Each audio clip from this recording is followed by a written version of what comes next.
दोस्तों आज मुकाबले के 5वें दिन जब इंग्लैंड की क्रिकेट टीम 371 रनों का पीछा करने के लिए मैदान पर उतरी और इंग्लैंड की क्रिकेट टीम ने 20 रनों से आगे खेलना शुरू किया और उसके बाद मुकाबले के 5वें दिन हमें दोनों टीमों की तरफ से मैदान पर जिस तरीके का खेल देखने को मिला, शायद ही क्रिकेट इतिहास में इससे पहले कभी ऐसा हुआ हो। कैसे आज सुबह आते ही इंग्लैंड के दोनों बल्लेबाजों ने आते ही मुकाबले को बिल्कुल एक तरफा कर दिया। कैसे कप्तान शुभमन गिल के पास इस जोड़ी को तोड़ने का कोई भी तोड़ नहीं था। कैसे जब सभी कह रहे थे कि इंग्लैंड की क्रिकेट टीम इस मुकाबले को 99% जीत चुकी है और कैसे फिर इन दो खिलाड़ियों ने आकर पूरा गेम बदल दिया और कैसे फिर मुकाबले के आखिरी दिन के आखिरी सेशन में इस क्रिकेट टीम ने 99% हारा हुआ मुकाबला जीतकर क्रिकेट इतिहास में पहली बार ऐसा किया जो शायद ही आपको कभी देखने को मिला हो। तो दोस्तों इस वीडियो में हम आपको दिखाएंगे भारत और इंग्लैंड के दरमियान चल रहे पहले टेस्ट मुकाबले के 5वें और आखिरी दिन रोमांचक और सांस रोक देने वाला हाईलाइट वीडियो। लेकिन आगे बढ़ने से पहले अगर आप भी टीम इंडिया के बहुत बड़े फैन हैं तो हमारी इस वीडियो को एक लाइक करके चैनल को सब्सक्राइब जरूर कीजिएगा।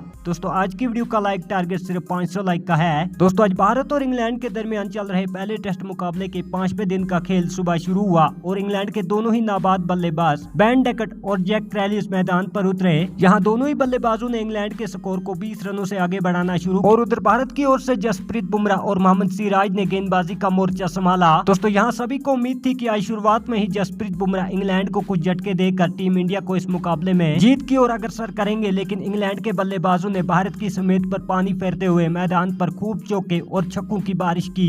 दोस्तों यहाँ इन्होंने भारत के हर एक गेंदबाज को खूब धोया।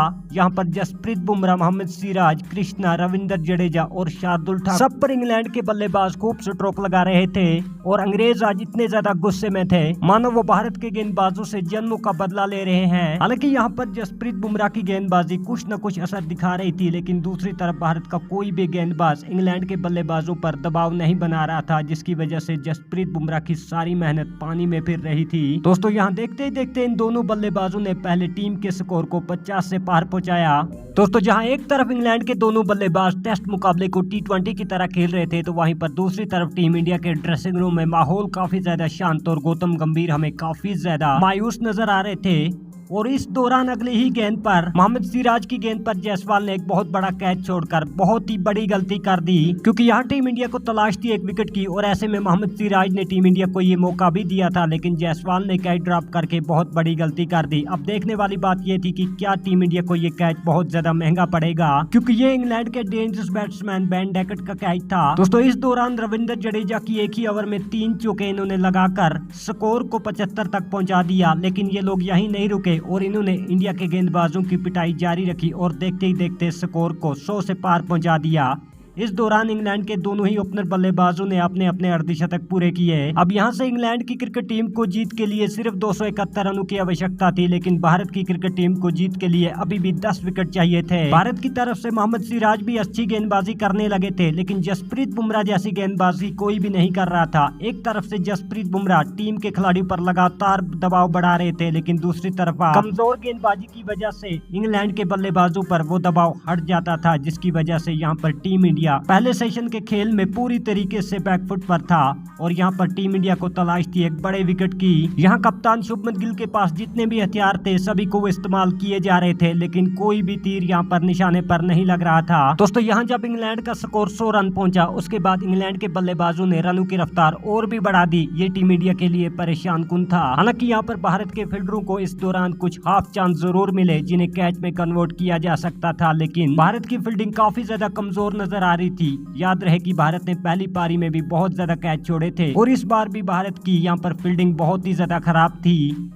और दूसरी तरफ इंग्लैंड के बल्लेबाज इस अंदाज में बल्लेबाजी कर रहे थे जैसे वो लंच ब्रेक से पहले ही इस गेम को समाप्त करना चाहते हो। दोस्तों यहाँ अब इंग्लैंड की क्रिकेट टीम का स्कोर 150 की तरफ बढ़ रहा था और इंग्लैंड के दोनों ही बल्लेबाज अपने अपने शतक की ओर अग्रसर थे और इस दौरान दोनों अंपायरों ने लंच ब्रेक की घोषणा कर दी।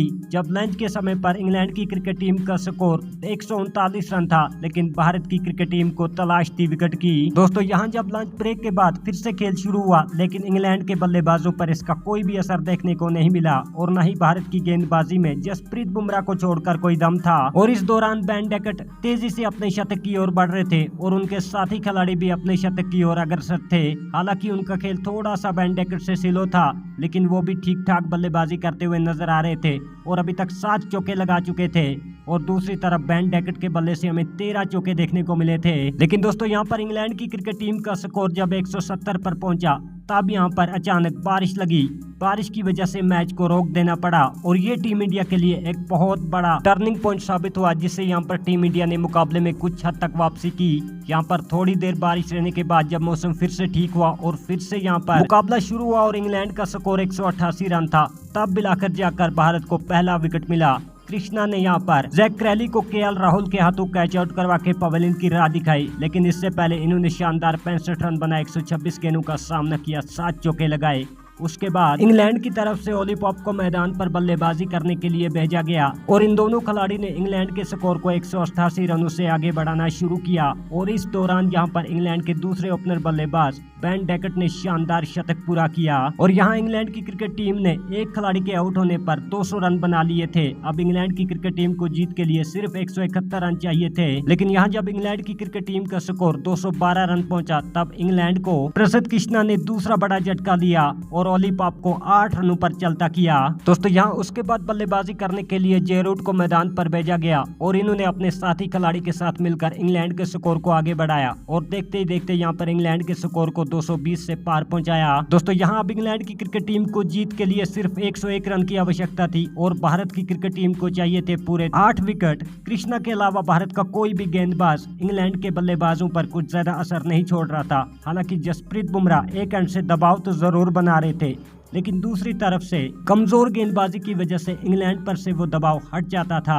दोस्तों यहाँ जब बेन डैकेट 117 रनों पर खेल रहे थे तब इनका एक और कैच ड्रॉप किया गया और यूं इस बल्लेबाज को दूसरा बड़ा मौका मिला। अब जब कोई बल्लेबाज शतक लगा चुका हो उसको आप मौके पर मौके दिए जा रहे हैं तो आप अपनी टीम के लिए खतरा खुद मोल रहे हैं, क्योंकि अगर आप अच्छी फील्डिंग नहीं करोगे तो आप मुकाबले को जीत नहीं सकते। दोस्तों यहाँ इस रिपोर्ट को फाइल करने तक इंग्लैंड की क्रिकेट टीम ने 2 खिलाड़ियों के नुकसान पर 229 रन बना लिए थे और बेन डैकेट 127 रनों की शानदार पारी खेल कर नाबाद थे और दूसरी तरफ जे रूट भी अच्छे खासे हाथ दिखा रहे थे और अभी मुकाबले में आधे दिन का खेल बाकी था, जिससे ये देखकर साफ था कि मुकाबला इंग्लैंड की तरफ जा रहा है। और यहाँ पर भारत की क्रिकेट टीम इस मुकाबले में पूरी तरीके से पिछले पांव पर आ चुकी है, लेकिन अब सवाल था कि भारत जीतते हुए इस मुकाबले को कैसे हार गया। दोस्तों इसके पीछे 3 बड़े कारण रहे। सबसे पहला कारण रहा जब ऋषभ पंत बल्लेबाजी कर रहे थे और गौतम गंभीर ने उन्हें कहा कि थोड़ा सा रुक कर खेलें और इस चक्कर में ऋषभ पंत ने पहली पारी में अपना विकेट गंवाया।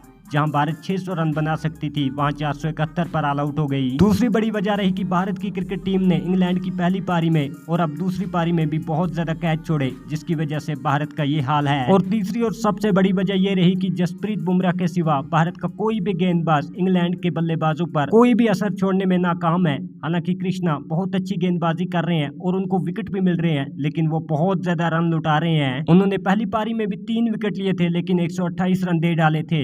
अब दूसरी पारी में भी 2 विकेट ले चुके हैं, लेकिन इंग्लैंड के बल्लेबाजों ने उन पर खूब चौके और छक्के लगाए हैं। दोस्तों अगर यहाँ पर इस मुकाबले में बारिश बाधा नहीं डालती है या फिर भारत के गेंदबाजों की तरफ से कोई चमत्कार नहीं किया जाता तो भारत की हार इस मुकाबले में पक्की है और इंग्लैंड इस मुकाबले को जीतकर 5 टेस्ट मैचों की सीरीज में 1-0 की बढ़त ले लेगा। दोस्तों आप भारत की हार का जिम्मेदार किसको मानते हैं? आप हमें कमेंट में जरूर लिखें, साथ ही चैनल को सब्सक्राइब करें।